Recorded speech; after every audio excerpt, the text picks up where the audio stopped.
Shockwave is an Intamin stand-up coaster located at Drayton Manor in Staffordshire, England. It opened in 1994. This year is branded as the year of the roller coaster by UK theme park enthusiasts, as the big one at Blackpool Pleasure Beach and Nemesis at Alton Towers opened in the same year. Shockwave features 4 inversions, reaches speeds of up to 53 miles per hour, and has a maximum height of 120 feet. It exerts forces of up to 4G on riders.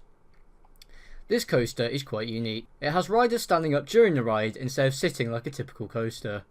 It is the only Intamin stand-up coaster still operating, and is the only stand-up coaster ever produced including a 0G roll.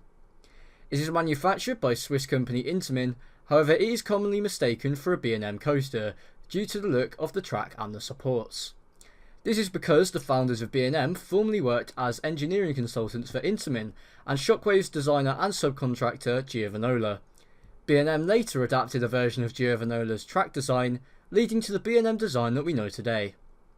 The ride experience starts with a small dip out of the station, before going up a chain lift hill to the highest point of the ride, 120 feet. The train then takes a sharp drop left into a vertical loop, which then goes into a unique 0G roll. The riders are then banked left into 2 consecutive corkscrews. The train then banks up and right until it hits the final brake run and enters the station.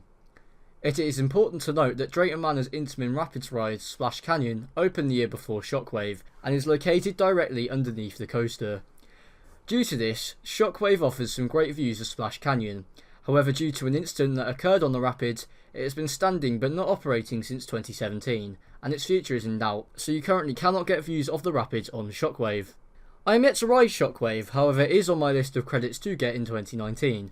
I am looking forward to riding it, as it certainly is a rare credit.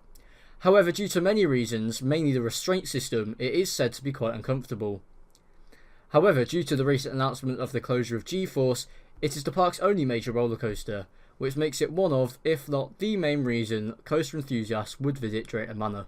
Just a quick thank you to Dom for helping with part of the script for this video. His channel link will be in the description. What are your thoughts on Shockwave? Have you had a chance to get this unique credit? Let me know in the comments. Thank you for watching, and I'll see you soon in a new video.